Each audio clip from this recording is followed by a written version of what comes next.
By the end of this video, you will learn why and how Netflix's musical Spellbound has managed to capture more Disney magic than Disney, despite the fact that it's not even out yet. You heard that right, the movie is not even out yet, but I am so confident in everything that I'm about to say that I am willing to stake my reputation on it as a professional musical theater performer and songwriter. If you're like me and you were disappointed by Wish, or you're tired of Disney turning out these endless sequels, I am convinced that Spellbound is going to give us everything that we've been missing. And what finally sold me was Netflix releasing this behind-the-scenes video for the way it was before. I cannot wait to do a full song deep dive in the future, but that's not what this video is about today. This is about how one piece of marketing changed everything, and why. I was honestly giving Spellbound the side eye because they were hiding the fact that the movie was a musical in all of its promotional material, and that was absolutely spineless to me considering who they brought on to write the music. But it wasn't only that, it was also because in all of the marketing it was heavily relying on advertising like, this is the same visionary who brought you Toy Story and Cars and A Bug's Life with a co-director from Shrek. It really alienated me because you don't want a musical that is ashamed to be a musical, and you also don't want the only thing going for your project to be the downfall of Disney, you know what I mean? Like the way that they were saying it, like, oh, did we mention that we made this, this, and this, the movies that were actually good? I thought that based on all of that this movie was going to be a soulless attempt from a, let's be honest, a semi-spiteful driven creative team to try to take Disney down a peg. But when I heard this song, the ice around my cold, cynical heart melted away. And what I find so interesting is that the three things that I think will make Spellbound successful are also three things that Disney has forgotten, and that has led to blunders like Wish. There is especially one big thing that every Disney movie needs in order to succeed, and this is a gold standard that they themselves set in-house that they have now forgotten. And because this song executes Disney's own formula perfectly, I'm convinced that the rest of the movie is going to as well. Good day, everyone. It is Calxiyn here, ready to nerd out on Calxiyn Cares Too Much and make you care. I'm gonna give you a lot of important lessons that if you're a storyteller, you're gonna wanna know. And if you're an audience member, you're still gonna wanna know because you will feel smarter for knowing. Thank you to all the patrons and YouTube members for their support so I can keep teaching you about how magic is made. So what is Spellbound's first win and Disney's first mistake? We all know how important branding and image is to Disney, right? You may think of logos and mascots and that sort of thing as branding, but I'm talking about more than that. Before going to musical theater school, I did my degree in professional communications, and there I studied something called semiotics. Semiotics is a study of signs and how they communicate meaning. You will see signs in everything, but for example, if I showed you these signs, you, the receiver, even if you're not a YouTuber, could probably confidently guess what the difference is between these three symbols. Even if the currency in your home country isn't the dollar, we know what the dollar sign means. We know that it equals money, and we all have an idea of what these different colors usually signify. So you probably know that green means good, yellow is caution but not a full stop, whereas red is a full stop and danger. Put the color and the symbol together and you get monetized, limited monetization, and demonetized. In music, we have semiotics too, and I would argue it's even more complex to explain than the visual stuff. But for a very easy example, if I hear trumpets, I usually think hero. If I hear an organ or a choir, I'm going to think of church. And these are subtle signs to the audience that tell us a lot about the character or the situation. Given all of this, you may be expecting me to talk about what the music tells us in relation to Princess Ellian. And no, even though in a musical you must characterize the cast through music, which Disney did not do with Wish, where every character has the same generic sound, I'm not actually talking about the nuances in Ellian's song yet. What we need to talk about is actually Alan Menken and Glenn Slater.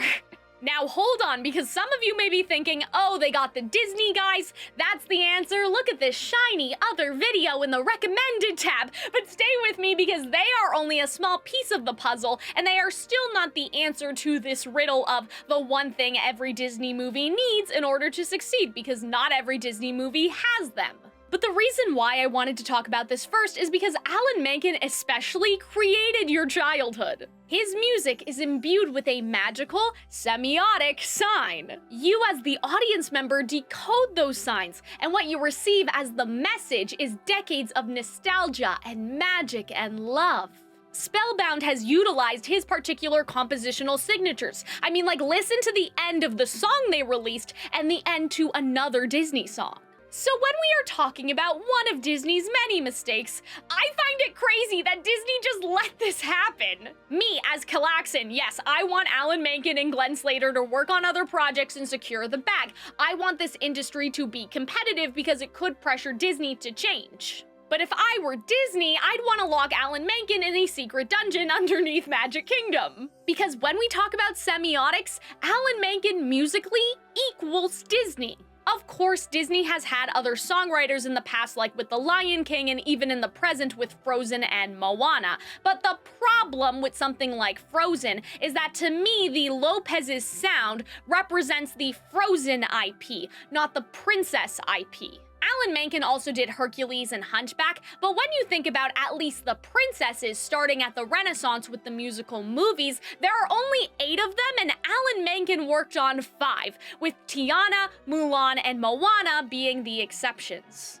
Disney movie musicals have an established brand identity. This is why not bringing back Alan Menken for Wish, which was celebrating 100 years of Disney, was a huge mistake already, because he is the sound that is associated with Disney movie musicals. Even though Disney had iconic music before the Renaissance in their movies like Snow White and Pinocchio, a lot of the music back then was diegetic, and I talk about why that matters in these videos if you're interested. But I can't think of a better way to say this. Even if you think that the sound in Snow White and Pinocchio in those movies is more indicative of the 100-year celebration, right? Even if your argument is, well, I don't associate 100 years of Disney with Alan Menken, I think of Snow White, I think of Pinocchio, I think of When You Wish Upon a Star, right? You can say that, but they're dead.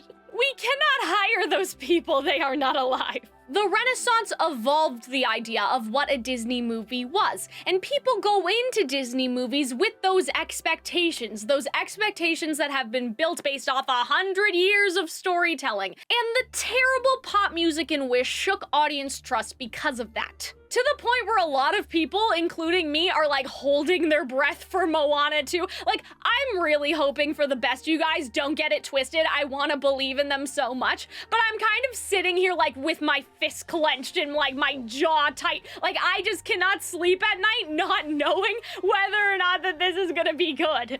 Point being, it was bad enough that they somehow let Alan Menken slip through their fingers when he should have been working on Wish. Now the fact that him and Glenn Slater are working for a company who is in direct competition with Disney for Disney is even worse. Spellbound secured audience trust and interest because people like me will watch this movie just for Alan Menken. They know the feeling that his music gives them, and they know how rare it is for him to release new material. I cannot stress enough that if this movie was not a musical, I would not be watching this. But because Alan Menken is there, I am seated. Spellbound understood Disney semiotics and branding better than Disney did. And now they're able to open up this channel to funnel the Disney audience in. I imagine that we, the Disney fans, are on this sinking ship, and the trailers and behind-the-scenes videos that Spellbound has been releasing are supposed to be like lifeboats. They're sending out these lifeboats, and they're promising us, hey, these lifeboats, they may be dinky, you're kind of unsure, you've never seen them before, but hey, if you hop on, we will reboard onto a shiny new cruise ship, and we will give you all the comfort and the luxury that you're used to. And when we talk about things like branding and marketing, songs are the most memorable way to bottle up that Disney feeling, sell it back to the audience, and then keep the movie in our minds for generations.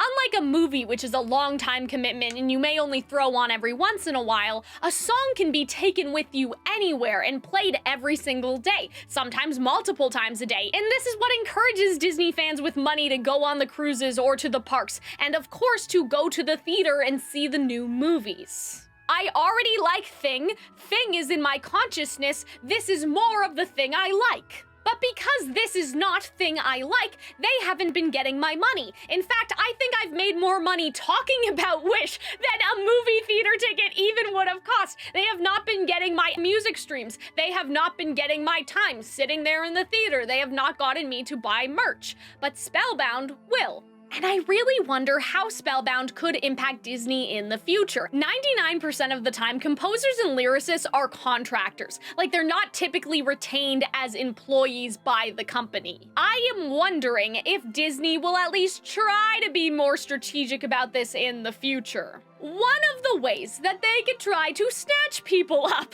in the future, whether it's Alan Menken or other songwriters, is to, say, create Executive Director of Music Development, Disney Entertainment. They could offer him a leadership position to make sure he's locked in. Now, in my heart, I have a feeling that Alan Menken may enjoy the freedom of working on a variety of projects. But on the other hand, he is getting older and he may eventually want that stability.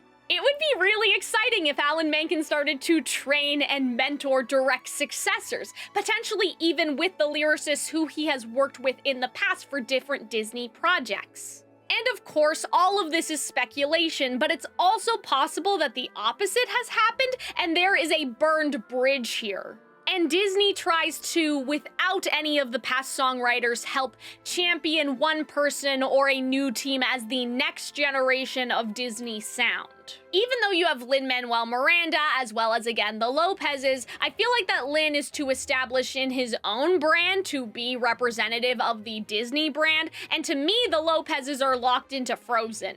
I feel like Disney would have to find a young team that no one has heard of and mold them into these Disney music makers. And they need to work on at least 3 brand new projects that are disconnected from each other, so no sequels, in order to establish a new era, just like the Renaissance was established. But given the fact that Disney doesn't even have 3 original musicals right now, it could take like at least a decade to get out of this weird era where we have these high highs with things like Encanto and these low lows with stuff like Wish. But you may be asking yourself, Cal, why did you bring up all of this speculation?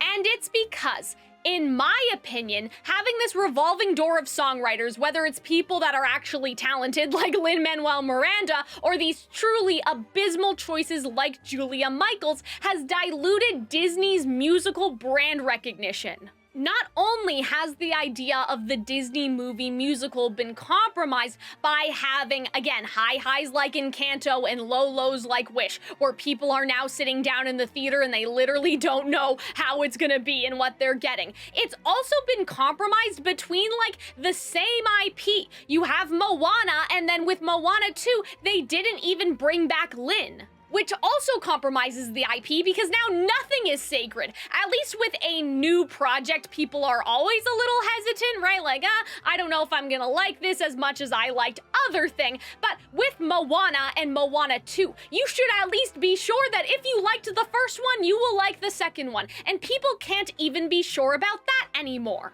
And now to add insult to injury, Disney's former talent are working on a competitor's movie musical. And that hurts the idea of Disney sound, because what happens when Disney sound is not only provided by Disney anymore. People want security and stability, and audiences need to be sure that when they sit down for a Disney movie musical, a Disney movie musical is what they are getting. People don't want to be bait and switched by sequels that don't retain the same songwriters or by new movies that are marketed as Disney musicals but sound like a D-list YouTuber's pop album. Whether they get Alan Menken back to do this or not, Disney needs to actually mentor their songwriters and establish a new team to work on multiple projects in a row for the sake of unified branding. And this is unification that, again, in hindsight, the Disney Renaissance had, and why I think, in part, it was so successful. I still think it is incredibly disrespectful that Disney went into the direction that they did with Wish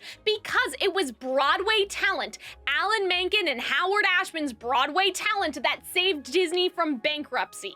And Disney's loss is Spellbound's first gain. In my Ursula video, I do go into more detail about why having Broadway talent is so important, but the TLDR is that Spellbound understood the assignment. They understood that musical theater talent breathes life into these stories because musical theater songwriters are storytellers, and they made sure to secure what? Disney's own storytellers. Disney's second mistake can be best showcased in directly comparing Elena and Asha. As I said, I do want to do a full song analysis, but when I listened to this song, I was immediately pulled into this story and became emotional. Whereas last year around this time, when I listened to Wish's soundtrack, it inspired me to make this whole channel because I was so angry and frustrated that I needed to scream into what I thought was the void, but then turned out to be a small stadium, but you get the point. How does this song compel the audience to care 100 times more than Wish even as a whole movie did? In terms of the instrumentation, unlike Wish, where the pop-style composition is repetitive, lifeless, stale, janky, and sometimes even just broken on a technical level without anything special to differentiate characters like Asha and Magnifico from each other, Elena's song feels dynamic. It feels like it is living and breathing with every word that she sings, pulling back or crescendoing forward at her command. It starts with this very soft, intimate, melancholy piano before transitioning into warmth with the addition of the woodwinds and the strings. And there's also these softer chime and harp instruments that we usually associate with fairy tales.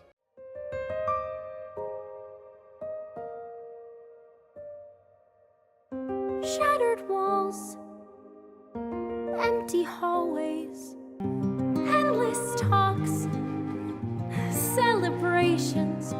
If you listen to the song, you'll notice that the sad piano happens when Elena is all alone, while the warmth lines up to when she's thinking about these happy memories that were full of love and family and magic. And magic everywhere. We breathed it in like air, but no one's there now. In these, we find the musical theater reactive elements that Wish's songs desperately needed. Certain instruments appear during specific phrases, like the fairy tale chime on Love to Spare, and these sorts of things give depth to the song. Most of all, there was love to spare. And when Elena has the third verse, you hear this ethereal chanting, and despite the fact that the verse is structurally the same as the previous verses, we hear this clear build to change. With you here, I was fearless. Year by year, I grew sure and strong. Wish's music is like bad video game music, where you could put this on a loading screen for a PS2 game, and yes, it's inoffensive, it's fine, but we don't actually go on a journey, and that's a problem for a musical theater song. There must be a story arc, and the music facilitates that arc. And unlike Wish, where the bridge never meant anything because there was no journey, there was no change, the bridge here is just so beautiful because you can feel that triumph and hope, and you have those instruments that sound like shooting stars, and then you have the harps and the trumpets and that classic Disney crescendo to the ending.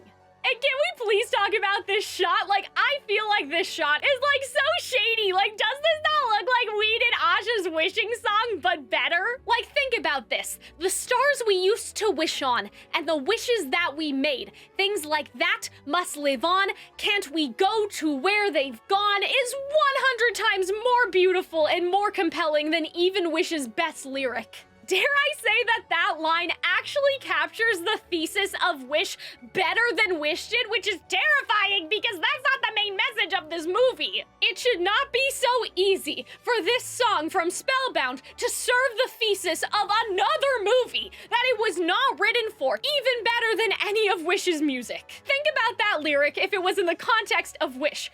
The people used to wish on stars, not just give up the most precious parts of themselves to tyrants like Magnifico. Now, the spirits who used to grant our wishes and the wishes are gone. Can't we go to where they've gone? Like, it's crazy, right? Imagine Asha sings that, and then the spirit, Starboy, comes down. Like, it's crazy. This is begging to be used for a wish animatic. Anyway, to segue into the lyrics, what I really like about this song is how it subverts expectations and plays with the idea of contrast. We will get into the weeds during the full song analysis, but for example, we could have had shattered walls, empty halls, right? Like, that's a perfect rhyme. Instead, we have empty hallways. Why did Glenn Slater do that? Well, Sondheim believed that perfect rhymes were more satisfying to the audience. They were sharper and punctuated the point. Shattered walls and empty halls would be perfect, would be complete. But instead, we have shattered walls, empty hallways. Right? This trails off sadly. It's imperfect, it's incomplete. And why? Because so is her home, so is her life without her parents. The only thing that is certain in this verse is mind and behind, because that is the only thing that she has left to believe in. Her memories of her parents and knowing that those things were real and happened, and the idea that they could get there again. This song is full of things like that, and it also happens in the second verse, interrupting spare, everywhere, air as that little trio of rhymes, and there, with there now. They could have just ended it on there, but instead we go into perfection with these rhymes punctuating each phrase to no one's there now. You get the subversion of the sadness and emptiness, and we interrupt the pattern to show the fall. I find this song very unique in terms of its lyrics compared to Glenn Slater's other songs, and I feel like that he was really encouraged to play with the idea of perfection and imperfection and how that in terms of like songwriting technique goes into hope and despair. Like, the perfection is the hope, the imperfection is a lead into despair. And Glenn Slater and Alan Menken actually talk about this in an interview I found, that they have these fairy tale tropes, but they wanted to turn them inside out. You have the regular formula of a Disney I Want song, but it's almost interrupted by reality over and over again. And this makes us go on this roller coaster of emotions. They mention in this interview that Elena wants something she'll never be able to get. And some of you may be thinking, Cal, doesn't that go against the idea of an I Want song? Like, haven't you criticized other things for doing that in the past? And no, the character can want something. It doesn't mean that it's going to happen. When I've criticized other I Want songs, it's because what the character wants is unclear. Here, what Elena wants is super clear. It doesn't mean that she's going to be able to get it though. And based on the bridge and the ending of this song, I think the heart of the film is going to be how to forge a new path to happiness, even if the life you knew is gone forever. That's the thesis of this song to me and why this resonates so differently, because the path itself is not clear, but it's the determination and the bravery to forge that new path, which inspires us and makes us feel. So now some of you may be thinking, as you look at all the other shiny videos in the recommended tab, oh, so that's the answer. This movie doesn't just have the genius composer and lyricist team, but they're also outdoing Disney because they're actually trying to evolve on the fairy tale formula. They're trying to do something unique with their art. But no, like, obviously, yes, they are geniuses and they are evolving the formula, and you guys know I live by all art must be surprising yet familiar or inevitable, and so the evolution of a fairy tale while still in those fairy tale tropes is the surprise to the familiar, but that's not it either. Remember how I said I felt alienated by the movie's marketing? Releasing this song gave the project something that is crucial, something I felt it was lacking. Sincerity. They released what is most likely going to be one of the saddest songs in the movie, but they did not do it just to garner our pity.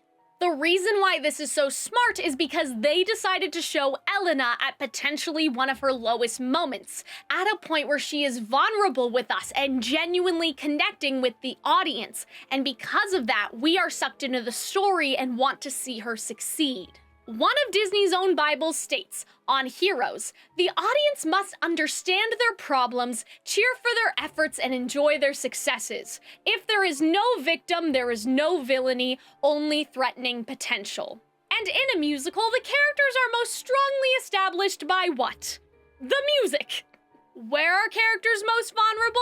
When they are singing in earnest directly to the audience. This piece of marketing has endeared us to Elena. We know what she dreams about and the life that she used to have, and that light compared to the darkness of the desperation and the fear that she'll never get it back. She is the victim to a very clear villainy.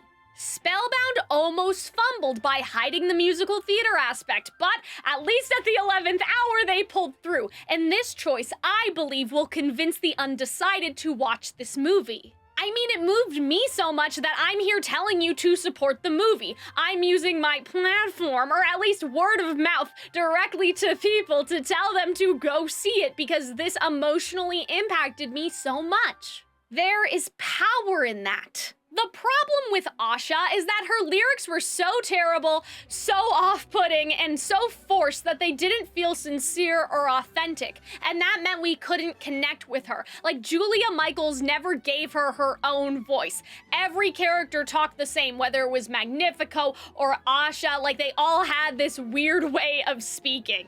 And that meant she didn't feel like a character. And even within her own song, like, we knew she wanted more than this, but we didn't know what. We didn't know why we should care because she didn't have these extreme emotions of hope and despair that were grounded lyrically in the human experience.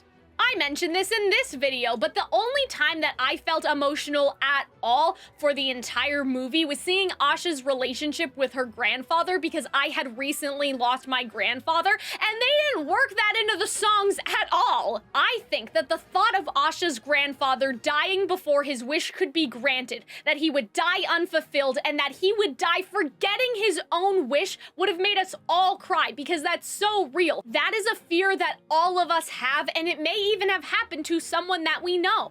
Like, to put this in perspective, isn't it crazy that I wasn't even crying about the movie most of the time outside of the scenes with the grandfather? Like, I was crying about where I thought the movie was going, like the fan fiction that I had made up in my head in terms of the message. I had fear in my heart because I thought they were gonna kill him and that this was gonna be the inciting incident, that he was gonna die from this heartbreak, and that would have spurred Asha into action. Instead, the movie never dares to make its audience feel a negative emotion, and so we just get nothing. And after I realized that there was no threat in this movie, that nothing villainous was even gonna happen, I was like, oh, well, why am I here? I'm totally checked out now. By contrast, this song from Spellbound literally made me cry my eyes out. I cried while listening to it, I cried while writing this script, I may start crying again right now just thinking about it, right? This movie is probably going to be about divorce, but divorce isn't a theme, right? It's what divorce causes that is the theme. It's the grief of life as you know it changing and the loss of what you had. In musical theater, the reason why we want specificity in story and specificity in song is because that allows for the more general theme about the human experience to come through, and that is what will resonate with everyone. To give an example of how Wish fumbled this that I talk about in this video about At All Costs, Julia Michaels went on record to say that she wanted At All Costs to be a hero versus villain duet where you can see the clash of their ideologies and everything, but also a song that you could dance to at your wedding or that you could sing to your kids before they fall asleep. And I talk about this as the key lesson for that video. That is literally impossible! If the clash of ideals and the story of the hero and villain's battling perspectives was clear, this song would not be romantic enough to be sung at a wedding, or gentle enough to be a lullaby for your kids. It's just incompatible with each other. She wanted the song to be vague and generic to fulfill her own fantasy of Disney adults playing this at their wedding. And through that, she neglected her job as a songwriter to tell the story. And the vagueness ended up making this song into the most shallow, disinterested with itself, wasteful musical theater song that I have ever had the displeasure of listening to. What Spellbound accomplishes is using specificity of story as a vessel to explore themes of grief. And the audience will not only understand and have empathy with Elena, but we will see a piece of ourselves in her. When your story is sincere, when it captures something about the human experience, you don't need to write your lyrics to be intentionally vague in order to appeal to everyone, because we're all human. humanness will appeal to other human beings, and Julia Michaels did not understand that, but Spellbound did. I thought about a lot of different things when I heard this song. I thought about losing my grandfather, as I said before, but I also thought about my childhood. I even thought about theater school and like part of me missing my teachers and my classmates and us performing together every day. We've all lost something, we've all gone through change, and the past is more powerful in our minds than the future because the past is something that we can retrace and we can go back to over and over again. While the future is unknown, the future is scary, and we want to believe that we will find happiness again, even if our lives change, that one day our future will be as good as we remember the past to be. And that connects to something else that is extremely important for fairy tales: wish fulfillment. A story can endear us to the protagonist by making them sincere, but just liking that protagonist is not enough. The reason why we keep watching is because we live vicariously through their victories. And this is back to Disney's own Bible. The victims are forced into emotionally charged activities while the viewers vicariously live through each disheartening torment, each moment of terror, each threatening thought. The plot is constructed so the victim is dangerously vulnerable and almost loses the struggle against a stronger adversary. What makes the movie memorable to the audience is vicariously living through these times of darkness, but also seeing the heroes rise up to fight. Another quote: "Such attacks compel the heroes to become more heroic than most people have a chance to be in their whole lifetime. This captures the audience with hopes for success, intense involvement in the outcome, and sympathy for the pain endured. Often it is followed by tears at the beauty of the victory, which leaves a warm glow in their hearts forever." The wish fulfillment angle is important because liking the hero is not enough. If we see a little piece of ourselves in the hero and the hero succeeds, that is what makes us stay because it makes us feel like we can too. Elena is not only fighting for her family, to me she is fighting for this idea of hope, and that's why she even has that line about the stars they used to wish on in their wishes to me. There must be a way to find happiness again, even if, as the songwriter said, what she wants is something she will never be able to get. Even despite that, she is going to forge a new path. And I think that's why the music video for this shows like her parents doing things as monsters with her that they used to do when they were human, because it's accepting that they are different but still loving them and going back to the way it was before emotionally, even if not physically. Even if they are physically different, even if they are monsters, you see the parallels between the past and the future because they are still her parents. They still love her, and darkness can be conquered by that love. That's something else that Disney says is important in the villain Bible that I am pulling from. The victim and villain dynamic and how the battle between light and darkness is crucial for stories of good and evil.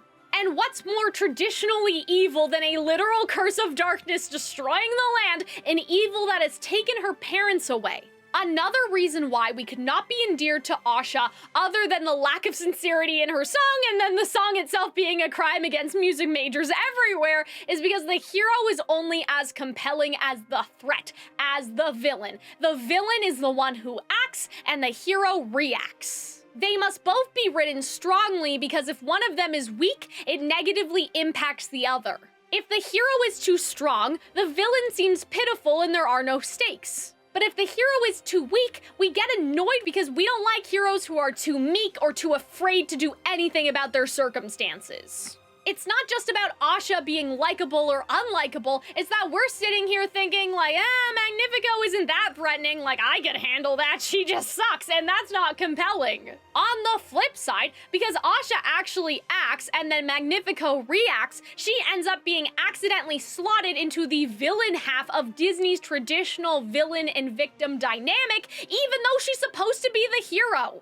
And I'm not one of those people that were like, Asha is the true villain, Magnifico did nothing wrong, because like I have media literacy. I understand the message that the movie was going for, even if they fumbled it, but the framing of the movie in of itself is just confused. If, as I mentioned, they killed off Asha's grandfather, and Asha also noticed that people were starting to die because, say, Magnifico was crushing their wishes to grant new ones or something, as I suggested in multiple rewrites, that would have given Asha the heroic cause to act. But what doesn't help with Wish is the fact that the writers never wanted to go to those dark extremes. Like, people are just a little forgetful. People are just a little bland. Like, they're not soulless and brainwashed without their wish. They're just a little boring.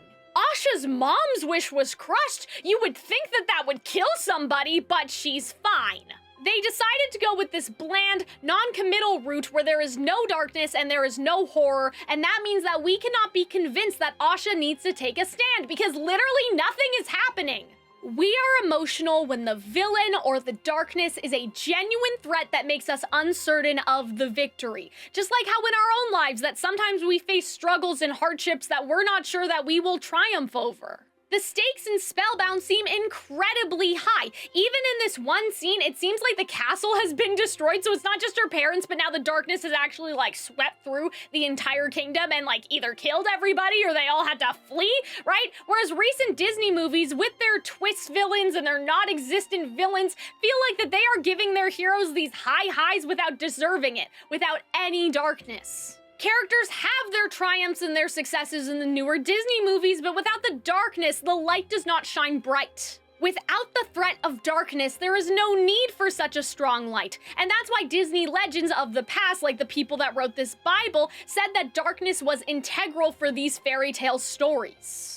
So in that way, the song not only captured sincerity that is grounded in the human experience, but it also captured the idea of genuine darkness, and light, even with Elena's own emotions. You have this balance of her vulnerability and her weakness while still having hope. She goes through this grief, yet is brave enough to face the darkness, and that's admirable. In both the visuals and the musicality, we feel and see these shadows everywhere. We feel the real grief that the character is experiencing, which is elevated by this authentic, grounded performance by Rachel Zegler, who you can see is getting emotional in the behind-the-scenes video, and that's how the light shines through. I know I haven't talked about her at all yet, but Rachel Zegler's performance here is what gives us chills. Like, she is just so in it, so raw, so real. Like, it's just a beautiful performance, a captivating performance by her. And that's how we get this emotional imprint of Elena. And the reason why that is so important is because in a musical, important details are not left behind in the script. They are sat in, they are focused on, they are conveyed and captured in a song because that is what will make the strongest impact on us. And I feel like I know who Elena is now. I feel like I'm involved now and I need to watch this movie so I can see what happens, because it's especially uncertain with this, right? Like, we all know how Snow White ends, and the animators talk about that in the Villain Bible. They talk about the fact that most of the audience knows how the movie ends, and that's why the fear needs to be heightened, because you need to make them forget what they already know, and you need to make them so afraid that it's like, oh my god, did they change the ending? Is Snow White actually gonna die? You know what I mean? Like, they talk about that. But this is even more scary, if you want to call it that, because this is not like based off of anything. We don't know how this movie is going to end. If the idea is that this movie is like a metaphor for divorce or whatever, like in real life, parents don't always get back together. I'd say most of the time they don't. So, like, what is the ending of this movie gonna be? Like, will the message be that there is hope to work things out? Or will it be that we need to learn how to cope with change? And that even though we go through the grief of loss, it doesn't mean that we won't ever be happy again. My personal theory, and you guys can tell me if this is right or not if you're watching in the future and the movie is out, is that her parents are not going to turn back. Like, they are going to stay as monsters, and the entire idea is going to be that they need to, like, learn from the split. Because this movie was originally called Split, it wasn't called Spellbound. I feel like they changed it so they could, like, bury the lead on the divorce thing, but that now the kingdom has to learn to embrace them despite the change that they've gone through or something like that. My other theory was that they have the power to turn into monsters on purpose, and like that is something that is passed down to the rulers of the kingdom. And so what'll happen is Elena will find out like this is a power and she can turn into a monster too. And the only reason why her parents are stuck as monsters is because they have like monstrous feelings inside of their heart. Like it's like Attack on Titan almost. Like they could control it if they knew how, but they don't know how, and so right now they can't control it. The only thing that I thought of was, I was like, wait a minute, if it's passed down to the ruler, one of the parents shouldn't have it because if it's passed down like through bloodline, that would mean they're related. So it can't be bloodline. It just needs to be like, you know, when you're crowned king and queen, like if you're the official ruler of the kingdom, suddenly you inherit the power that way. So I accidentally made an oopsie daisy, but I guess it could work that way. Like whoever the official rulers are, you know, even if you marry into the family, you get the power. That's how we can solve that one. Anyway, all I know is that I want to see Elena find the answers because I know I don't have one in terms of like life, right? And like what it all means and everything like that. And so I want to see her find the answer for whether or not happiness can be retained even though her old life is gone. So far, we have established two things. Spellbound has taken Disney's iconic branding to lure the audience in, and Elena has attributes in a protagonist that both musically and narratively, the Disney audience has been desperate for. But what is the one thing that every Disney movie needs in order to succeed? Before I reveal that, I just want to thank my patrons and YouTube members again for making these videos possible. You'll not only be supporting me directly so I can keep making video essays for all of you, but you'll also get perks like early access and a bunch of other things. So if that interests you, please consider joining them on Patreon or through YouTube's membership system. If you can't though right now, I get it because I'm also broke, and so I'll just ask you to subscribe so you remember that I exist next time that I post. Subscribing actually does help me a lot because if you enjoy this content and keep coming back to it, that tells YouTube like, hey, this person makes good content, like such good content that the viewers are coming back every time she makes a new post. Let's push it out to other people, and so that always helps too. But now, let us answer this question. The legendary Disney animators said that every film that has continued to be successful has been built around the potential for this one thing in the basic concept. And we see this thing in the lighting, in the environments, in the character designs, and of course in the music. So what is it? Warmth. Warmth is the hallmark of Disney films. Warmth in personality, in relationships, and in story construction. And music took this golden standard, this in-house formula of building in warmth into everything and transformed it. Because the musical theater element allowed for warmth and darkness to be built in the most memorable way possible, through song. Through songs that we can take with us and listen to over and over again wherever we go, that are easily accessible, that are a shortcut to bringing back those memories, as I talked about before. A song not only cuts right to the heart of the story, but also connects with the heart of the audience, and it is the most memorable, most genius piece of marketing, in my opinion, for Disney. So when I talk about what Disney has forgotten, it is warmth. There are entire videos talking about how Wish looks colorless and gray, and how the characters are bland and sanitized, with Asha's only flaw being she cares too much, and Magnifico being this pathetic excuse for a villain who we are not threatened by. Everything in Wish is middle of the road, and musically, we know it's even worse. The music in Wish is not just bad because of technical problems when it comes to composition or lyricism. Because at the end of the day, on the opposite side of the spectrum, you can have a song that is perfect in its lyrics and masterful in its composition, and that won't change a lack of heart and a lack of story in the musical. There are genius songs in musicals, but they are still bad in relation to the musical that they are in because they do not serve the story and they do not serve the heart. Wish's music could not pick a struggle, and were technically rancid while also lacking heart and story. I'm not saying that Disney is the only company who has created stories with warmth. Like, I'm sure you have found similar warmth in everything from video games to live action movies to books and other forms of live theater. But what I will say is that Disney has cornered a very specific market: animated, wish fulfillment driven, fairy tale inspired musical theater movies.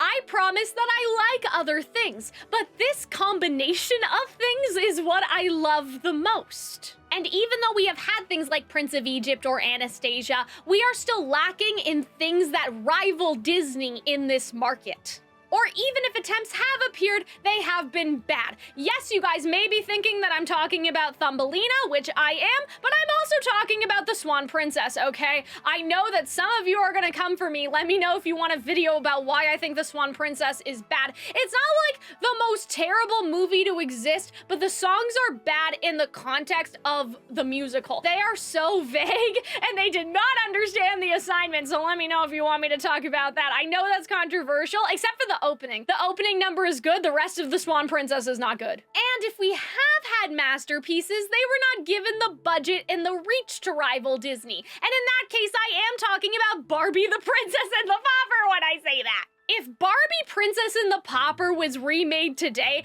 I feel like that we could fight them. Like, I feel like that we could rival Disney. If it was remade and we added a couple more songs, maybe, and they changed a couple things, like, I think even for the stage, Barbie Princess and the Pauper would be an amazing musical if Mattel dared to look at it. But because of all of this, what I am saying is I feel confident when I say that Disney is the only consistent provider of sincere, warm, fairy tale-based animated musicals.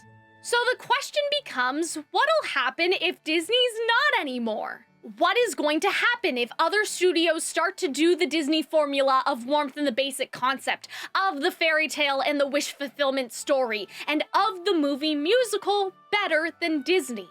Will it force Disney to innovate, or are they going to give up on trying to create new movie musicals altogether? Like, after they're done with Frozen and Moana as franchises, are they just gonna throw in the towel on this one? And I don't know. I'm kind of afraid that they're going to, just based off of what was announced at D23. Like, there seems to be no indication that they see a path forward for new original musical IP. The reason why I would be crushed if Disney stopped making movies like Tangled and The Princess and the Frog and The Little Mermaid is because no one else is doing it. I'm still waiting for my good Swan Lake retelling that is actually a musical over here, and the 12 Dancing Princesses and all these other fairy tales to be turned into musicals. But if movies like Spellbound do well, maybe this studio and other studios will rise to the occasion. There may be renewed interest in the animated movie musical and to retell these old fairy tales in a new way and to explore ground that Disney hasn't covered yet. I am so not joking. I would literally cut off my own arm to see this same studio do a Swan Lake retelling with Alan Menken and Glenn Slater at the helm for the music. Like, I would go crazy. That's one of my favorite fairy tales. I think only the Barbie version has ever adapted it well. My mom thinks that exact same thing. She's like, that's the only good Swan Lake retelling other than the ballet. Clearly, I'm unhinged about this, and I care about that sort of thing a lot. And I want to see that ground covered, and I kind of don't care who does it as long as we have musical theater talent on board to do it. I can only hope that given how promising that Spellbound seems so far and how much it moved me without even releasing yet, that it will live up to our expectations. It will not make a fool of me because I'm making this video before the movie release. I will not be played for a fool, and it will exceed them in a way that creates some healthy competition. And through that, more heartfelt, compelling, and engaging stories like the ones of our childhood that will continue to inspire a new generation of artists, just like how Disney inspired me to become a performer in the first place. If you want to hear about when Disney used to make masterpieces, though, and you would like to see a deep dive into how they work bar by bar, check out this video about Poor Unfortunate Souls. We don't leave any stone unturned when it comes to teaching about songwriting, but we also talk about the importance of a villain in that one, and how a villain can make or break your story. So there are lessons in there even if you're not writing a song, and you're just, again, a curious audience member or a storyteller, and you need some advice on how to create a compelling villain. This has been Calxiyn caring way too much, and I'm glad that you care too. I will see you next time. Bye!